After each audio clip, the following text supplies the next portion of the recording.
2022년 일곱 번째 우리에게 주신 하나님의 말씀은 구약 시편 130편 5절과 6절입니다. 구약 성경 899페이지의 말씀이 있겠습니다. 이제 말씀을 봉독하겠습니다. 나 곧 내 영혼은 여호와를 기다리며 나는 주의 말씀을 바라는도다. 파수꾼이 아침을 기다림보다 내 영혼이 주를 더 기다리나니 참으로 파수꾼이 아침을 기다림보다 더하도다. 아멘. 우리 사람이 산다는 것은 쉽지 않다는 것을 느낄 수가 있습니다. 우리는 먹을 것을 위해서, 잠잘 것을 위해서, 또 추위와 더위를 이기기 위해서는 우리가 입어야 합니다. 더 나아가서 가족을 보존하기 위해서는 살아있는 동안에 우리가 결단코 한가로울 수가 없습니다. 왜냐하면 종종 걸음으로 현실과 맞서서 우리는 삶을 살아가고 있습니다. 약한 사람이나 건강한 사람이나 많이 가진 사람이나 적게 가진 사람이나 지식이 많거나 지식이 없거나 모두가 살아남기 위해서는 생존의 문제 앞에는 다 어렵습니다.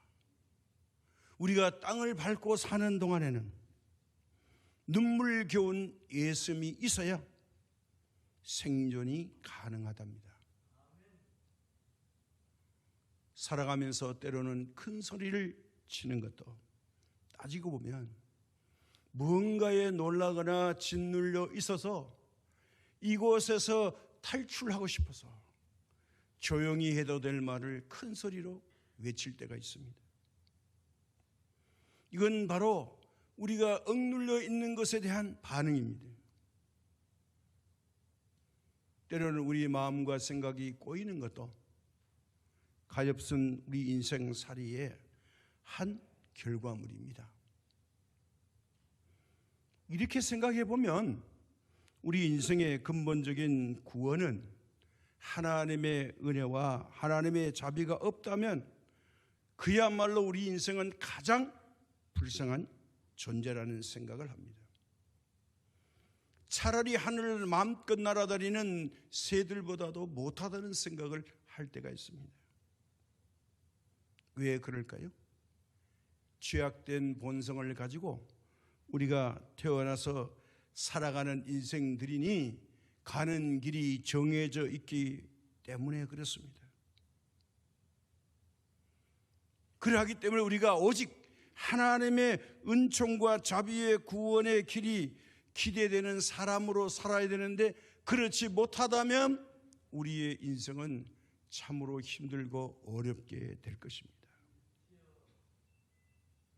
그래서 오늘 시편 130편의 말씀은 우리가 죄악으로 인하여서 고통당하고 압제를 받는 우리들에게 하나님의 풍성한 은혜와 인자하심이 이것이 합쳐져서 우리에게 구속과 자비를 베푸시는 이 강구하는 참회의 시가 바로 시편 130편의 말씀입니다.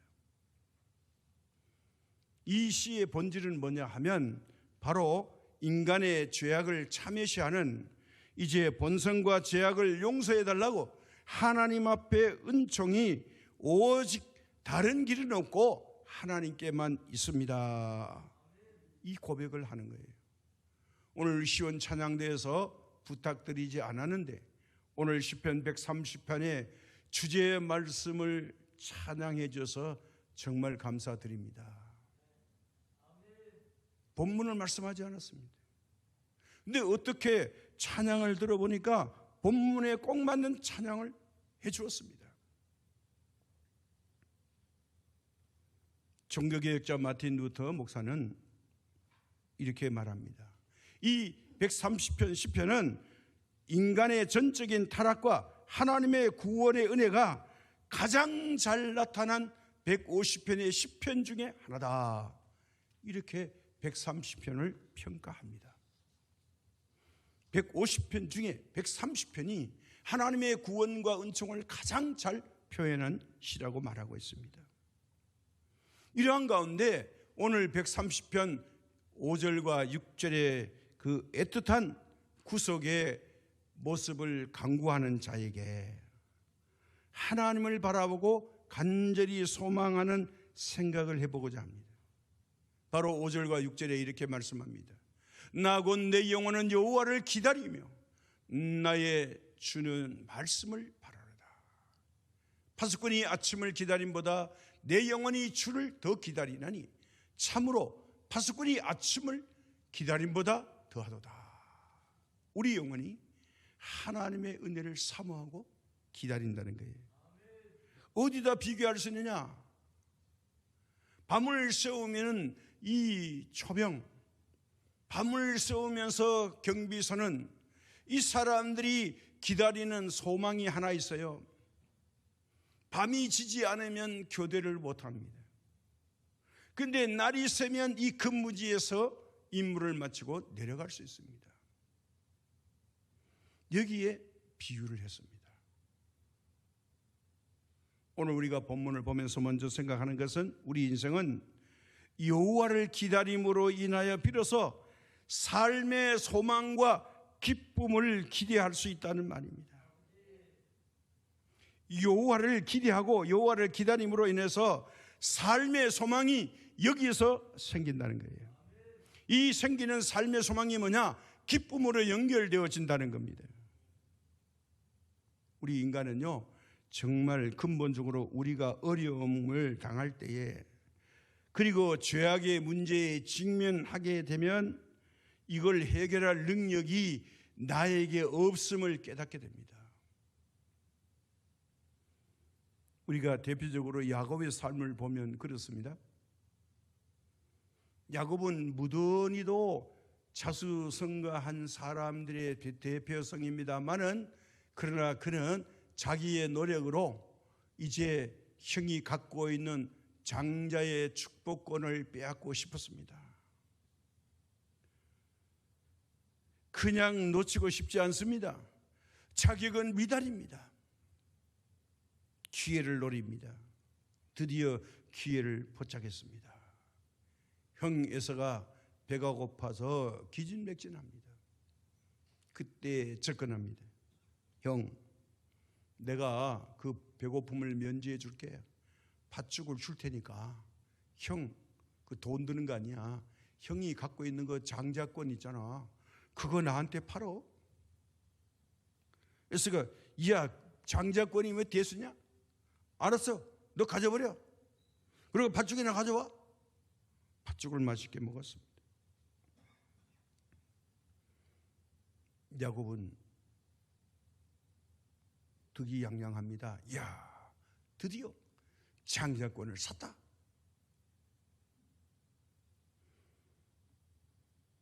자기가 원하는 걸 얻었다는 거죠.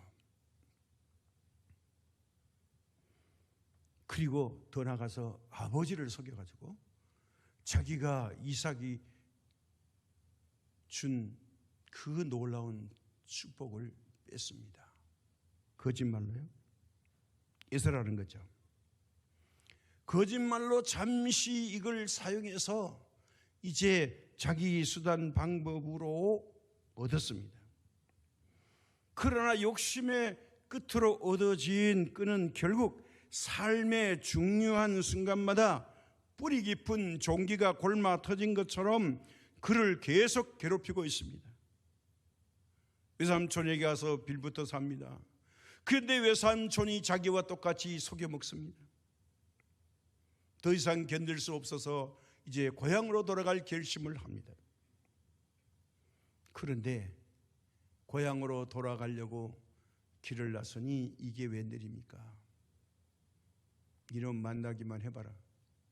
내가 너를 죽일 거야. 형에서는 지금 살인의 칼을 갈고 있습니다. 자그마치 400명이라는 이 군인들을 길러가지고 야곱을 만나면 동서남북 사방으로 100명씩 진쳐서 쥐도 새도 빠져나가지 못하게 너를 죽일 거야. 한 사람 죽이는데 400명을 동원합니다.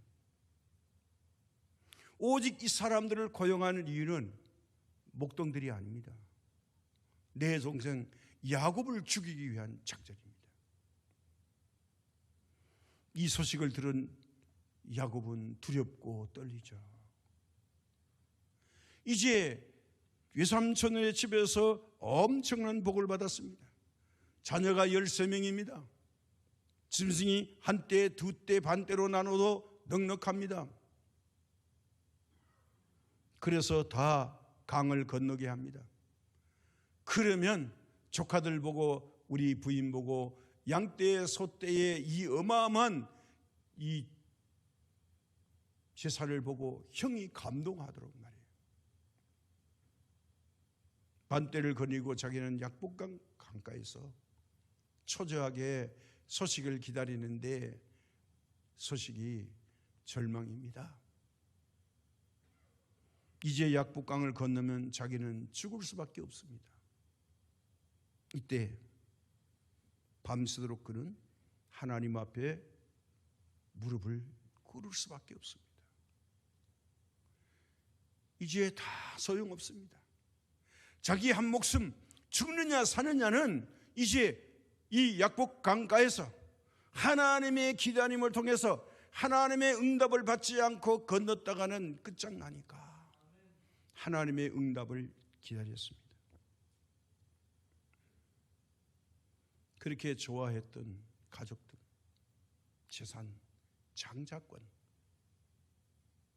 그렇게 좋아 보였던 자기 인생의 그 모든 것들이 죽음 앞에 가보니 아무 소용이 없습니다.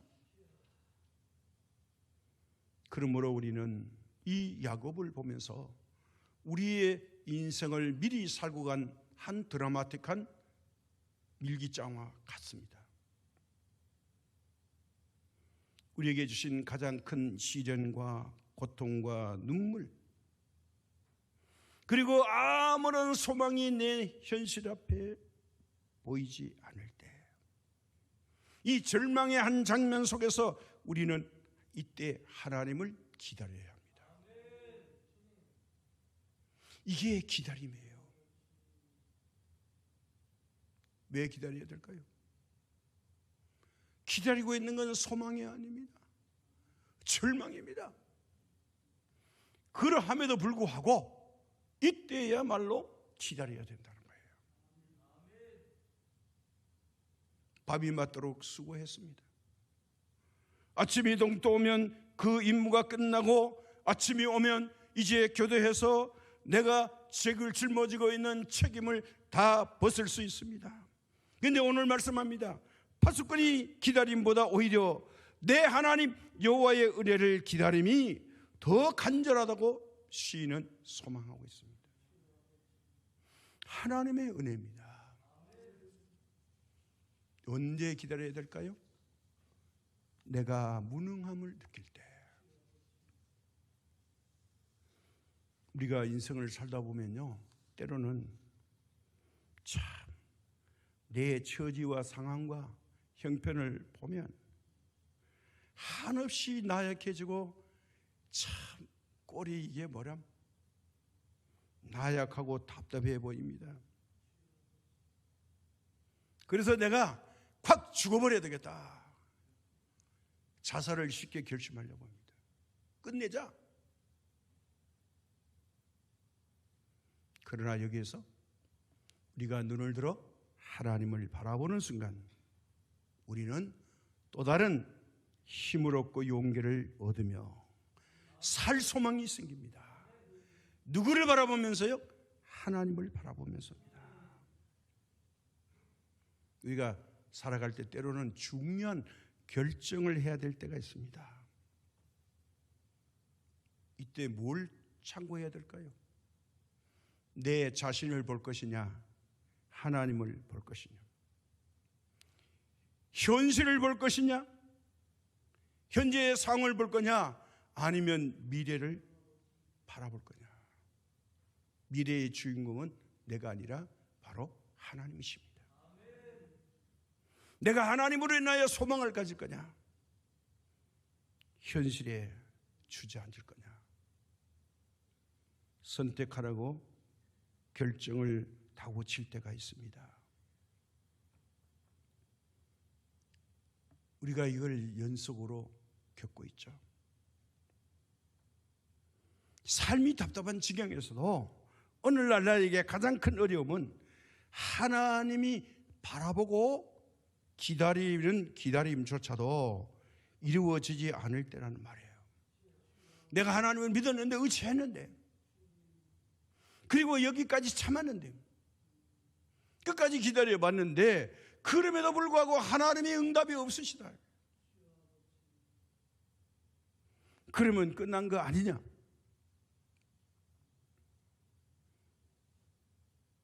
우리가 여기에 착각할 수가 있습니다. 나도 모르게 하나님을 바라보고 기대하려고 했는데, 그런데 마음 한켠에서는요 집중이 안 되는 겁니다. 하나님을 의지하려고 노력하는데 그 집중이 안 된다, 그 말이에요. 금방 믿어야 되겠다, 믿어지는 것 같은데 조금 있으면 불안이 살살살살 내 마음속에서 피어납니다. 마음의 평안이 없어지고 자꾸 불안에 휩싸이게 됩니다.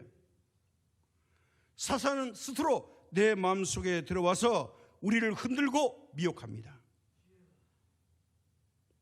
그래서 나 같은 무능한 인간은 하나님께 나갈 수도 없어 죄책감에 빠집니다.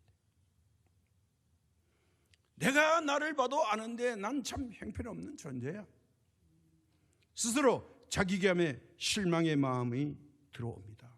이건 하나님이 주시는 마음이 아니고 사탄들이 불어넣는 마음이에요. 하나님은 어떤 상황에 있어도 우리에게 희망을 주고 용기를 주십니다.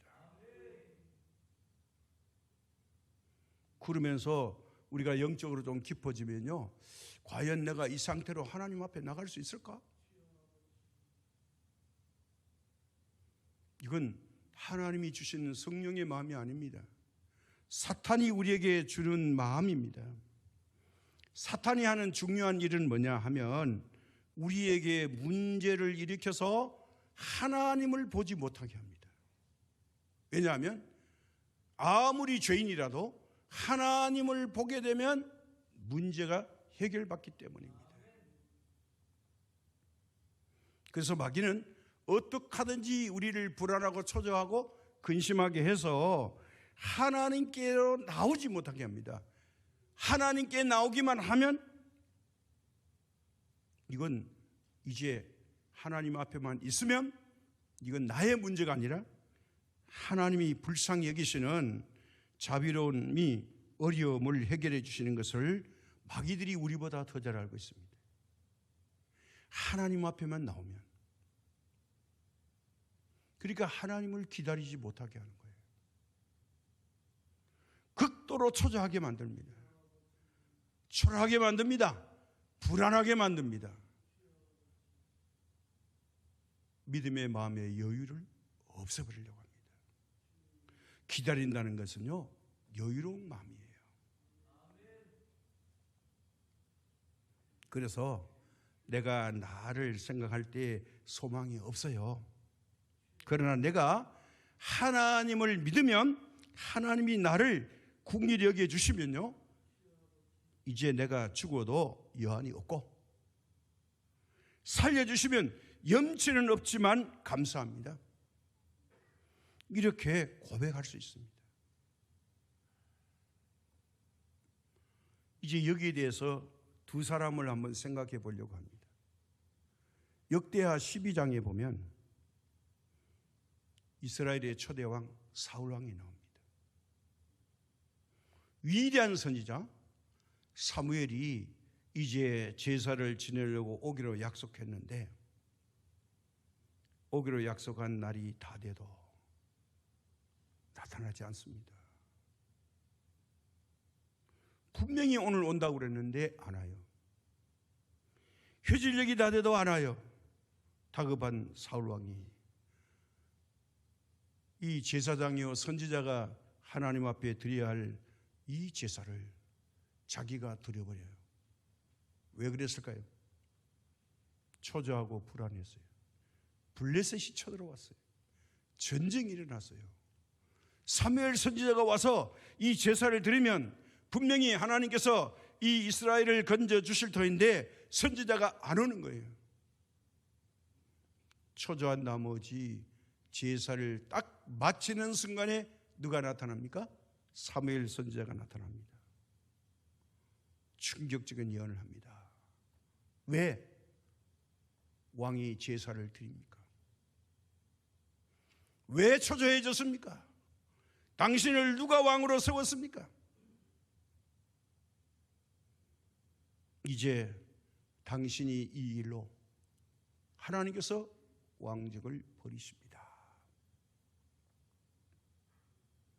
이 선포를 했어요. 사울이 허겁지겁했지만 하나님의 결심은 단호했습니다. 블레셋이 쳐들어온 것도 하나님의 손 안에 있는 거고, 전쟁할 때마다 승리한 건 사울 왕이 잘나서 승리한 게 아니고 하나님이 이기게 주신 건데, 그걸 착각했다는 거죠. 그래서 사울을 버리고 저 목동 다윗을 만나니 내 마음에 합한 자다.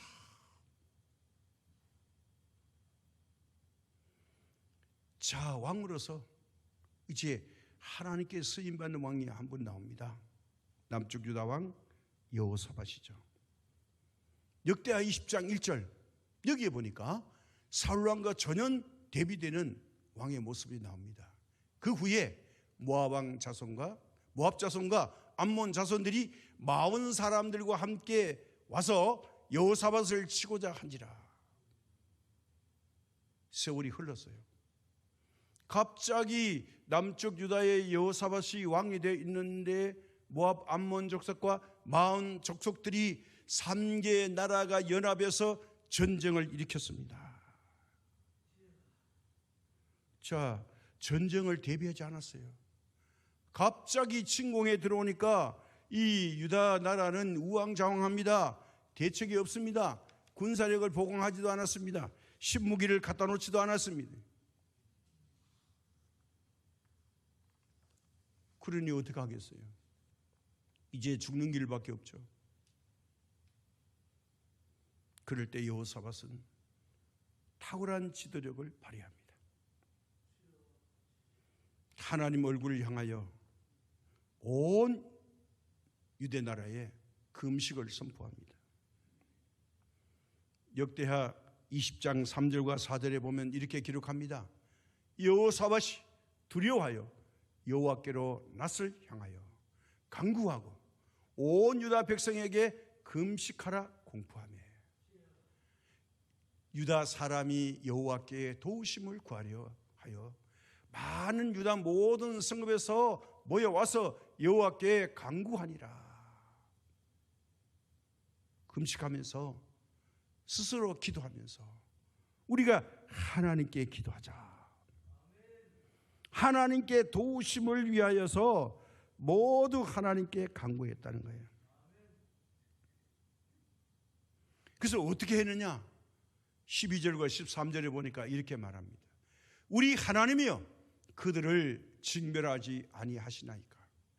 우리를 치러 올라오는 이 큰 무리를 우리가 대적할 능력이 없고 어떻게 할 줄도 알지 못하겠고 오직 주만 바라보나이다 하고, 유다 모든 사람들이 그들의 아내와 자녀와 어린이와 더불어 여호와 앞에 섰더라. 이겁니다. 우리 전쟁 잘하잖아요. 지난번에 이겼잖아요. 그게 아닙니다. 하나님, 우리는 어떻게 할 수가 없어요. 우리 앞에 있는 건 죽음밖에 없어요. 그러니 하나님, 우리 어떻게 하면 될까요? 희망을 어디다 뒀어요? 하나님께 뒀어요. 자기를 인정하는 거예요. 방법도 수단도 없다는 거예요.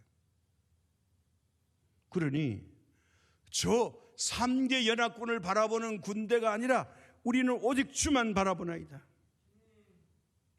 남은 일은 하나님의 능력과 하나님의 결정에 따르겠습니다. 국가의 운명이 모압과 암몬과 이 사람들의 손에 달려 있는 게 아니라 하나님의 손에, 하나님의 결정에 달려 있음을 인정하는 것입니다. 이건 뭐냐? 저 군대가 아닙니다. 마흔 사람 아닙니다. 암몬 아닙니다. 모압 아닙니다. 우리는 절대적으로 하나님을 신뢰하고 하나님께 맡깁니다. 생사는 하나님께 달려 있습니다. 이거예요. 자, 이들의 마음속에는 하나님의 은혜에 대한 갈급함이 있어요. 전쟁의 두려움이 없어져 버렸어요. 상심이 아니라 오히려 평안함을 유지했어요. 왜요? 하나님을 바라보면서. 저 군대보다 하나님의 능력이 크시다. 그러니까 조급할 게 없다는 거예요. 어떻게 하시는지 기다려보자는 거예요. 우리가 때로는요, 조급함과 초조함과 답답함 속에 문제가 아직 해결되지 않았음에도 불구하고 평안할 때가 있어요. 그건 내가 평안하려고 평안한 게 아니라 걱정이 안 되고 내 마음이 그렇게 편할 수가 없어요. 이건 뭐냐? 하나님이 이미 이 문제에 개입하고 계시다는 거예요. 걱정하지 마. 내가 해결해 줄게. 너는 가만히 있어. 내가 여호와 하나님 됨을 지켜볼 거야. 모세에게 하셨죠? 홍해가 갈라졌죠.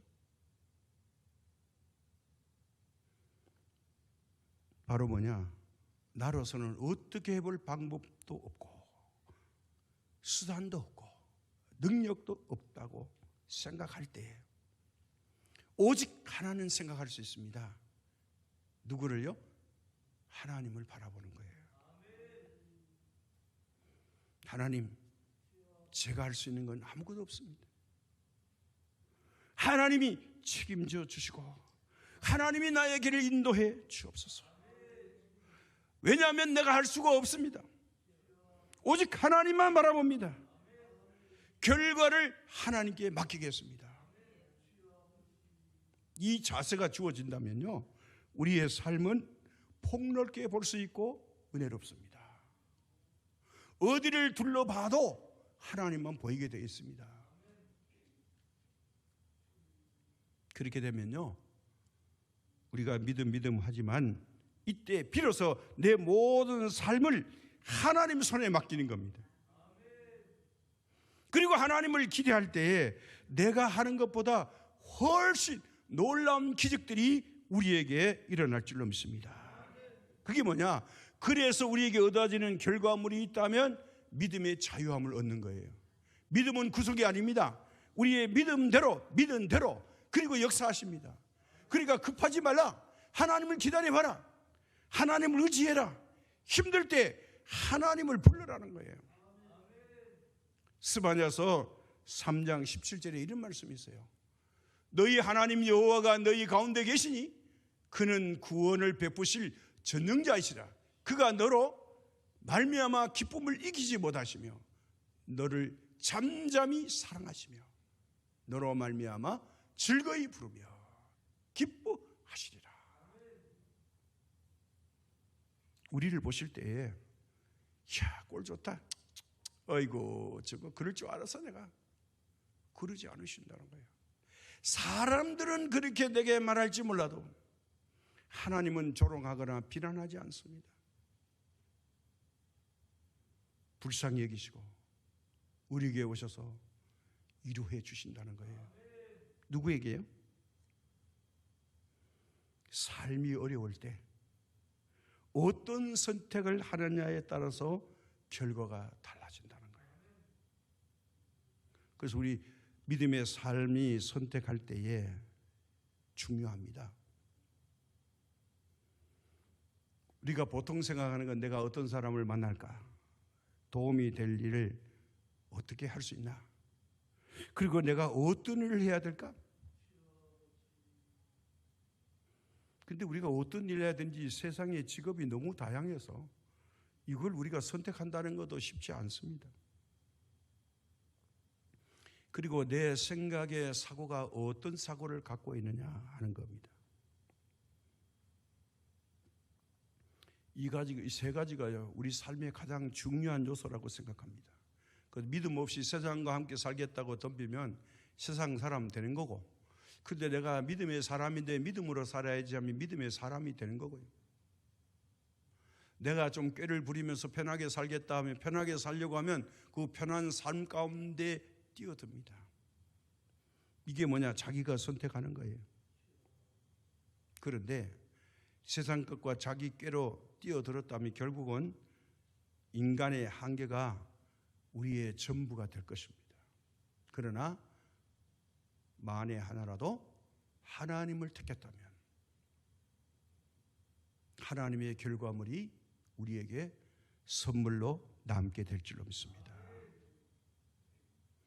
우리가 간절하게 하나님께 기도하고 부르짖는 것은 오직 여호와 하나님만이 내 문제를 해결해 줄 수 있기 때문에 여호와를 기대하는 간절함이 그의 가슴에 절절히 끓어오릅니다. 애절해집니다. 다른 물순물은 없습니다. 하나님만 매달려야 됩니다. 오직 여기에 문제가 해결됩니다. 오늘 이 시간 이 말씀을 들으면서 우리 모두에게 정말 하나님이 원하는 애절함과 간절함이 우리의 믿음 속에, 여러분 주님 속에 자리 잡기를 부탁드립니다. 사랑하는 여러분, 하나님을 바라보고 계십니까? 하나님을 기대하십니까? 두려워하지 않고 하나님을 바라보고 하나님을 의지하면 여러분은 분명히 자기 자신을 기대해도 좋습니다. 왜 기도해도 좋을까요? 내가 하나님만 바라보고 기대하고 있으니까 자기 자신에 대해서 기도가 아니라 기대해도 좋다는 거예요. 왜요? 하나님이 나를 바꾸실 거니까. 나는 나를 못 바꾸는데 하나님은 나를 바꾸실 수 있어요. 그러니까 하나님을 기대하고 하나님을 전적으로 신뢰하고 의지하는 사람은 기대해 보라는 거예요. 누가요? 하나님이 나를 바꾸실 겁니다. 내 인생의 모든 문제를 바꿔주실 겁니다. 그런데요, 믿음이 있는 사람이 위대해 보이고 왜 크게 보이십니까?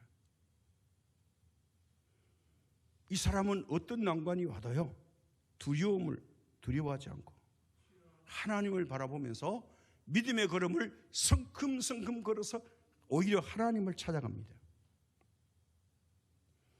믿음의 사람이 위대함은 뭐냐? 어려움을 보고 어려움으로 안 느낀다는 거예요. 두려움을 보고 두렵게 안 느낀다는 거예요. 왜요? 이런 것들은 하나님이 나와 함께 하시면 문제가 안 된다는 거예요. 문제가 될 수 없다는 거예요. 내가 하나님을 전적으로 못 믿으니까 문제로 남는 거지, 하나님 품에 들어가 버리면 그 다음에 누가 역사하시느냐? 하나님이 나를 대신해서 역사하니까 이거 아무것도 아니라는 거예요. 그래서 시편 62편 5절에 이렇게 말하죠. 나의 영혼아 잠잠히 하나님만 바라라. 무릇 나의 소망이 그로부터 나오는도다. 조용히 하나님만 바라보래요. 그러면 내 소망이 노력이 아닙니다. 내 소망이 하나님부터 나온다는 거예요. 이 비밀의 창고를 우리가 잘 모른다는 거예요. 하나님은 비밀의 창고입니다. 그러니까 첫째로 하나님을 잘 선택해야 된다. 우리 믿음의 선택은 이렇게 위대합니다.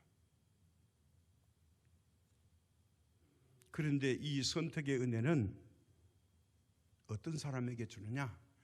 간절히 기다리는 사람에게 이 은혜를 주신다는 겁니다. 자, 하나님의 자비와 은혜가 양랑한 우리의 노력과 능력에서 나온다는 착각을 버려야 합니다. 내가 이렇게 했더니 말이지, 내가 괜찮은 사람인가 봐. 나는 능력이 많아. 머리가 잘 돌아가. 머리 잘 굴리다가요, 혼선 오면 이게 치매 걸려요. 그리고 우리가 미친단 말 하죠. IQ가 높은 사람이 조금만 건드리면요, 이게 머리가 열받아가지고 헷가닥해요. 하나님은 머리 좋은 사람을 쓰지 않습니다. 기다리고 의지하고, 말 잘 못하는 사람이 말 잘하는 사람을 능가합니다. 근데 우리는 말 잘하는 사람 말쟁이에게 속죠. 그렇지 않습니다. 진실을 말하는 사람은 말로서 이길 수가 없어요. 자, 그래서 어떤 경우에는 우리가 하나님의 은혜를 입어가지고 자기 머리로 일을 성취한다 해도 결국 그것이 교만이 돼서 추락할 때가 있습니다. 하나님 밖에서. 왜 그러냐? 예기치 않은 우발적인 작은 사건 하나가 우리의 모든 삶을 허물어 버립니다. 왜요? 하나님이 거기에 안 계시기 때문에. 하나님이 안 지켜주시는 겁니다. 모래성이 되기 때문에 그렇습니다. 그런데 우리가 꼭 이럴 때가 있죠. 정말 내가 생각해도 내가 이 정도밖에 안 돼. 참 한심해. 나는 살아오면서 한다고 한 게 하나님을 기쁘시게 해본 게 별로 없는 것 같아. 자기 자신을 보고 실망해 보신 적이 있을 겁니다. 아니면 반대로, 내가 이렇게 헌신 봉사하고 하나님 앞에 드리는 것을 감사함으로 하자, 이런 마음이 있다면 이건 믿음입니다. 감사함으로 하는 거, 이건 믿음입니다. 자, 그러나 어려울 때 우리가 애절한 간구는 하나님께서 그 기도를 들으시고 사랑과 자비를 발동해 주십니다. 그래서 출애굽기 2장 23절과 25절에 이런 말씀이 있어요. 여러 해 후에 애굽의 왕은 죽었고 이스라엘 자손은 고된 노동으로 말미암아 탄식하며 부르짖으니 그 고된 노동으로 말미암아 부르짖는 소리가 하나님께 상달된지라. 여기 말이 중요합니다. 부르짖는 소리가 하나님께 상달된지라. 이게 고통이 안 왔으면 하나님께 기도 안 하고 안 부르짖었다는 거예요. 부르짖을 이유가 없으니까요. 부르짖었더니 하나님이 그들의 고통 소리를 들으시고 하나님이 아브라함과 이삭과 야곱에게 세운 그 약속을 기억합니다. 그래서 그들의 소리를 들어주셨다는 거예요. 자, 이게 뭘 말합니까? 오늘도 저와 여러분이 하나님 앞에서 예배 드리는 것은 오늘 시편 130편에 나오는 파수꾼이 아침을 기다리는 것보다 하나님에 대한 은혜와 사랑과 자비의 간절한 기대와 간구로 소망을 주신 이 예배가 하나님께 상달되므로 하나님의 온전한 자비와 사랑의 역사가 임하시기를 주님의 이름으로 축복합니다. 간절한 자를 이길 수 없습니다. 내 모든 걸 걸었기 때문에 그렇습니다. 시편 62편 1절에 이런 말씀이 있어요. 나의 영혼아 잠잠히 하나님만 바라며 나의 구원이 그에게서 나오는도다. 하나님만 바라봤더니 구원이 거기서 나온다는 거예요. 예레미야 예가 3장 26절의 말씀이에요. 사람이 여호와의 구원을 바라고 잠잠히 기다림이 좋도다. 조용히 기다리래요. 겁먹지 말고 침착하게 기다리래요. 기다림이 좋답니다. 왜 못 기다릴까요? 하나님은 여유가 많은데 나는 불안하고 초조해요. 여유가 없어요. 금방 다 망할 것 같아요. 근데 여러분, 내 목숨이 아직 끊어지지 않았다면 하나님에 대한 소망은 유효하고 살아있습니다. 잠시 후에 하나님이 나를 어떻게 사용할지 모릅니다. 하나님이 계획만 세우면 하나님의 뜻대로 될 줄로 믿습니다. 하나님에 대한 신뢰, 하나님에 대한 기다림이 하나님의 마음을 시원케 하는 사이다가 될 줄로 믿습니다. 왜 못 기다리느냐? 내 안에 있는 조급함 때문입니다. 오늘 이 말씀 속에서 우리 모두가 은혜 받기를 원하는 것은, 주님, 저에게 기다림의 은혜를 주시옵소서. 기다림은 참는 거죠. 응답할 때까지 인내하는 거죠. 하나님은 절대로 나쁜 걸 주지 않습니다. 현재보다 더 좋은 선물을 반드시 기다린 자에게 주실 줄 믿습니다. 오늘 이 기다림의 은혜가 우리 창성 시민교회에 충만하길 바라고, 또 방송으로 예배드리는 여러분 모두에게도 동일한 은혜가, 하나님의 그 축복하심이 함께하기를 소망드립니다. 아버지 하나님, 오늘 부족한 우리들이 조급하고 불안하고 초조했습니다. 이 믿음 없음을 용서하여 주옵시고, 오늘 시편 130편의 말씀처럼 파수꾼이 아침을 기다리는 그 광경보다 우리의 영혼이 하나님을 더 사모하고 기다림으로 우리 인생 가운데 있는 이 초조함과 불안함이 다 물러가게 하시고, 하나님의 광명한 새 아침을 맞이할 수 있도록 우리 인생 가운데 기다림의 은혜를 더하여 주셔서 하나님의 그 결과를 믿음으로 바라보게 하옵시고, 현실을 보고 초조하거나 불안하거나 겁먹지 않도록 담대함을 주시옵소서. 이것이 바로 하나님에 대한 기대가 믿음일진데, 이 귀한 믿음을 주셔서 승리하는 주의 종들 되도록 우리의 믿음을 더하여 주옵소서. 질병 가운데 있는 분들 고쳐주실 줄로 믿습니다. 말씀하시면 지금 이 시간 깨끗게 될 줄로 믿사오니 말씀하여 주시옵소서. 치료의 광선을 발하여 주옵소서. 주님이 말씀하시면 된 줄로 믿습니다. 오늘 예배 가운데 주의 역사가 일어나게 하옵시고, 하늘로부터 성령의 불이 임하여서 머리부터 발끝까지 오장육부를 치료하여 주시고 영적인 치료함이 일어나게 하여 주옵소서.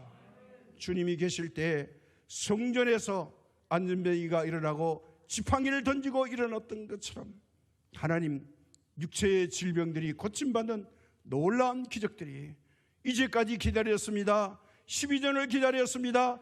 38년을 기다렸습니다. 주님이 오심으로 고침받았습니다. 주여 고쳐 주시옵소서. 물질의 어려움에서도 하나님 축복하여 주옵소서. 모든 말씀 예수님의 이름으로 기도드립니다. 아멘.